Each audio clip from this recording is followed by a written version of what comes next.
Hello ناظرین، کیسے ہیں آپ سب لوگ؟ آج میں آپ کے سامنے ایک کہانی لے کر آیا ہوں۔ یہ کہانی ہے ایک بہو کی۔ ایک آدمی تھا، اس کو ایک لڑکی سے پیار ہو گیا۔ وہ لڑکی اس کے کالج میں پڑھتی تھی۔ اس آدمی کی ایک بہن تھی جس کا نام تھا عائشہ۔ عائشہ کے دو بچے تھے، ایک لڑکا اور ایک لڑکی۔ جب گھر والوں کو یہ پتہ چلا کہ ہمارے بھائی کو کسی لڑکی سے پیار ہو گیا ہے اور وہ اس سے شادی کرنا چاہتے ہیں، تو عائشہ نے اپنے بھائی کی بہت مخالفت کی اور کہا کہ بھائی، میں آپ کی شادی اس لڑکی سے کبھی نہیں ہونے دوں گی۔ اس کے علاوہ ماں بھی بضد تھی کہ بیٹی کی شادی کسی طرح اس لڑکی سے نہ ہو اور اس کی شادی ہمارے خاندان میں ہی ہو۔ لیکن بھائی جو تھا وہ بضد تھا کہ میں نے شادی کرنی ہے تو اسی لڑکی سے کرنی ہے۔ آخر وہی ہوا، بھائی نے شادی کر لی۔ لیکن عائشہ کو یہ بات ہضم نہ ہوئی۔ وہ یہ کبھی برداشت ہی نہ کر پائی کہ یہ لڑکی اس کے گھر میں آ گئی ہے بھائی کی بیوی بن کر۔ خیر، کچھ ہی دن ہوئے تھے، عائشہ نے اپنی بھابھی کے ساتھ لڑنا شروع کر دیا۔ اس کو بہت ہی عجیب طریقے سے ٹریٹ کرتی تھی، بات بات پہ کوسنا، تانے دینا۔ بھابھی جو تھی بہت ہی نمازی اور پرہیزگار تھی، 5 وقت کی نمازی، قرآن پاک کی حافظہ بھی تھی اور بہت ہی سلیقہ دار۔ وہ ہر بات کو آسانی سے اور پیار سے، محبت سے برداشت کر لیا کرتی تھی۔ لیکن عائشہ کا غصہ دن بدن بڑھتا ہی جا رہا تھا۔ وہ بھابھی اس سے برداشت نہیں ہو رہی تھی۔ ایک دن اس نے سوچا کہ مجھے کچھ اور ہی قدم اٹھانا چاہیے۔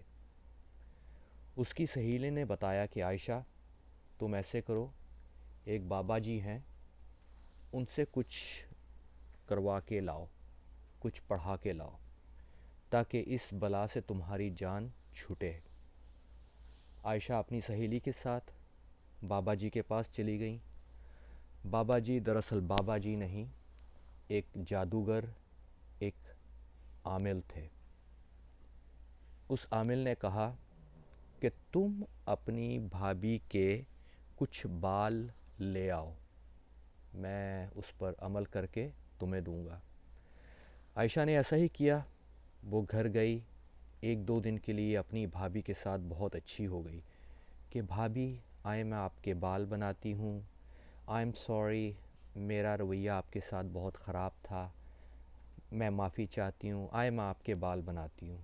تو بھابھی نے سوچا کہ شاید میں نے ان کا دل جیت لیا اور ان کو اپنی غلطی کا احساس ہو گیا ہے۔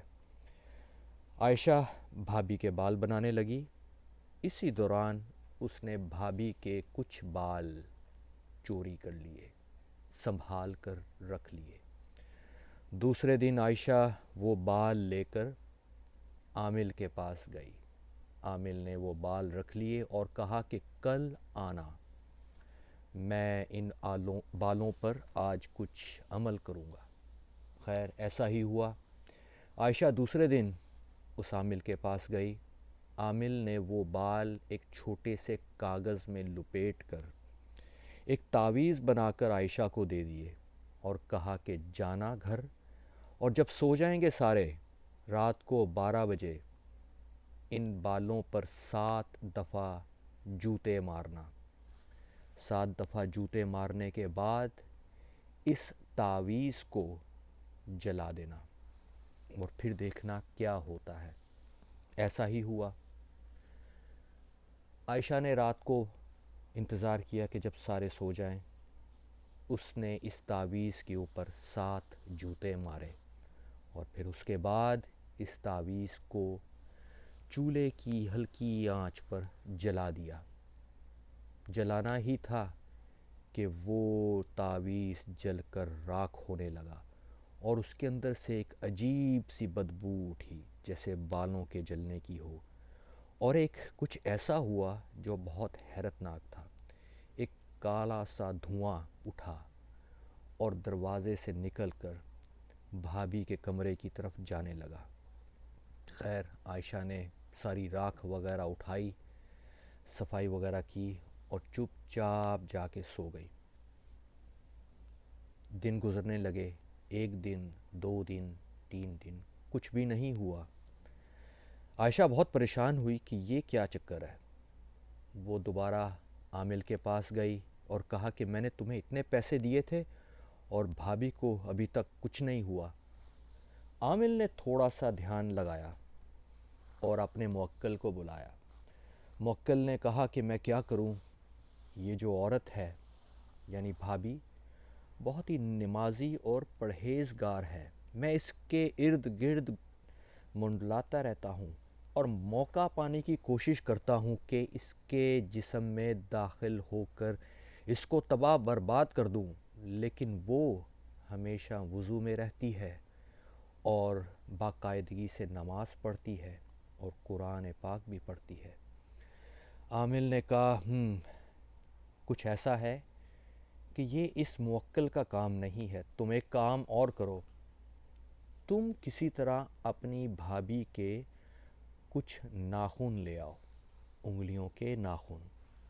عائشہ نے کہا ٹھیک ہے، میں کچھ ایسا ہی کرتی ہوں۔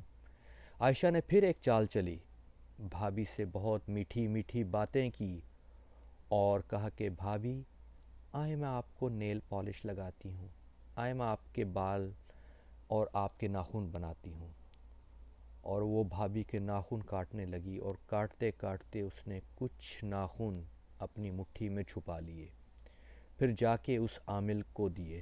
عامل نے کچھ عمل کیا اور وہ ناخن دوبارہ عائشہ کو دیے اور کہا کہ ایسے کرو، گھر جا کے ان ناخنوں کو پیس کر اس کا پاؤڈر بنا لو اور کسی طرح اس کو پلا دو۔ عائشہ نے بہت چالاکی سے یہ کام کیا، اس نے ان ناخنوں کو پیس کر پاؤڈر بنا کر چائے میں ملا کر اپنی بھابھی کو پلا دیا۔ آخر موکل جو ہے بھابھی کے جسم میں داخل ہو گیا اور بھابھی کی حالت 1-2 دن میں ہی خراب ہونے لگی۔ اس کو عجیب سے فٹس پڑنے لگے، اس کا جسم کامنے لگا، وہ اپنے آپ کو نوچنے لگی، اپنے آپ کو کریدنے لگی، اتنا کہ بھابھی کے جسم سے خون نکلنے لگا، وہ اپنے بال نوچنے لگی۔ بھائی نے بھی دیکھا کہ بیوی کو کیا ہو گیا ہے، وہ ڈاکٹر پر لے کر گئے، ڈاکٹر نے سب ٹیسٹ کیے، سب تو ٹھیک تھا۔ گھر پہ آئے تو بھابھی کو جو ہے دوروں کی کمی نہیں ہو رہی تھی، اس کے دورے بڑھتے ہی جا رہے تھے۔ خیر ماں نے بھی اکسانا شروع کر دیا اور غلط غلط باتیں جو ہیں بھائی کے دماغ میں ڈالنا شروع کر دی کہ کہاں سے یہ چڑیلنی لے آئے، کہاں سے یہ بیمار عورت لے آئے، اس کے اوپر تو جنات تھے، چھوڑ کر آؤ اس کو اس کے گھر پہ۔ اور بہن نے بھی یہی کیا جو اس کا ارادہ بہت دیر سے تھا کہ بھائی یہ تو پاگل ہے، اس کو گھر چھوڑ کے آؤ، یہ کیا مصیبت ہمارے اوپر ڈال دی۔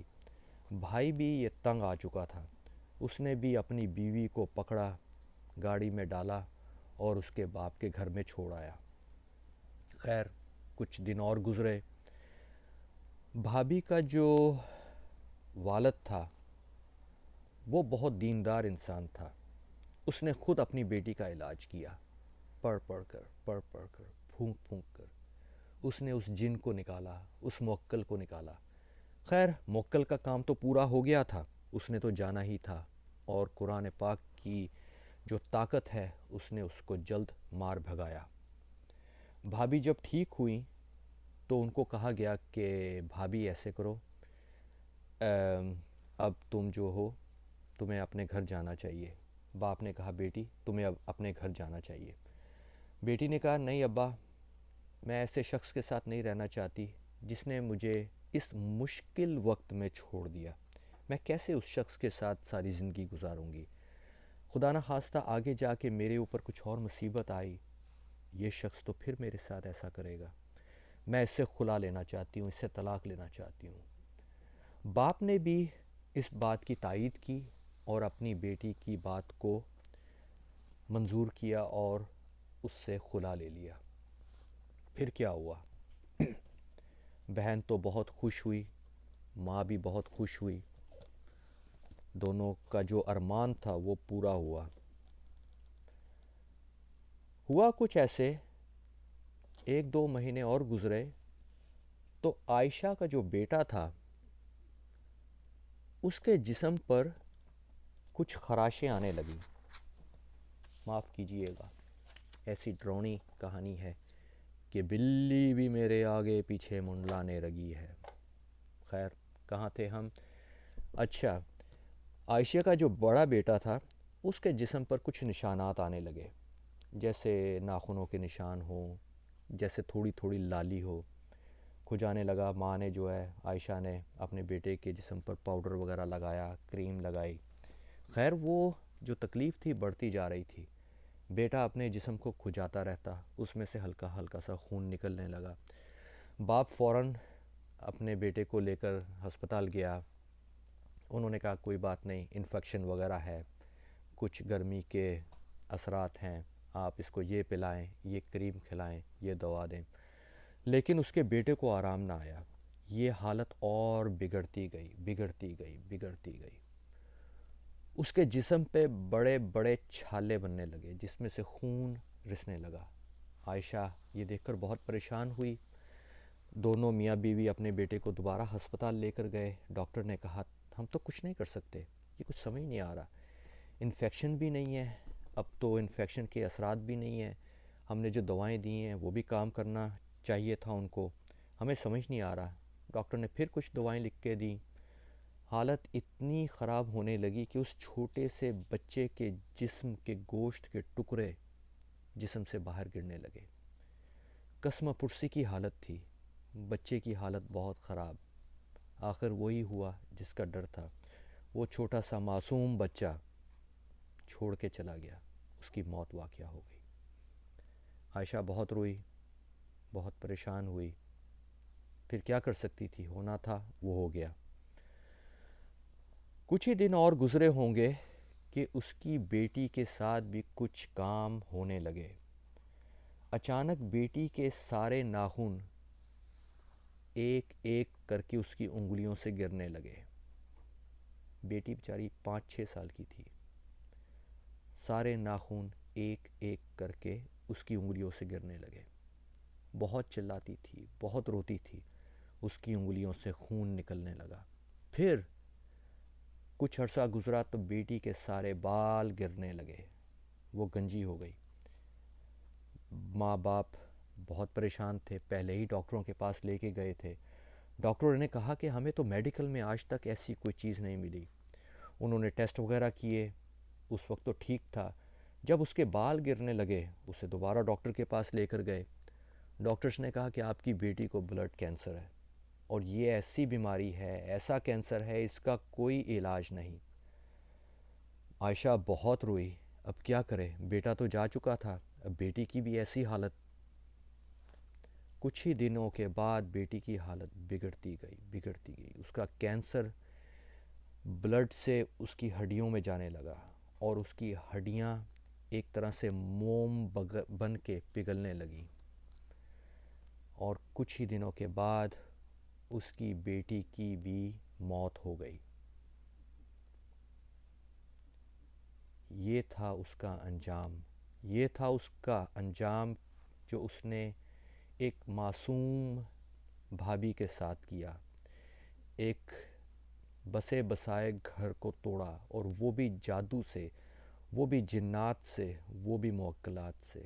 کہتے ہیں کہ کبھی کسی کے اوپر ایسا کام نہ کروائے، یہ جادو ہمیشہ لوٹ کر آپ کے اوپر آتا ہے۔ امید ہے آپ کو یہ سٹوری، یہ کہانی پسند آئی ہوگی، کیونکہ یہ حقیقت تھی۔ اگر پسند آئے تو بتائیے گا، اور دیکھتے رہیں اور سپوکی رہیں، ڈرتے رہیں۔ اللہ حافظ، پھر ملوں گا ایک سٹوری کے بعد۔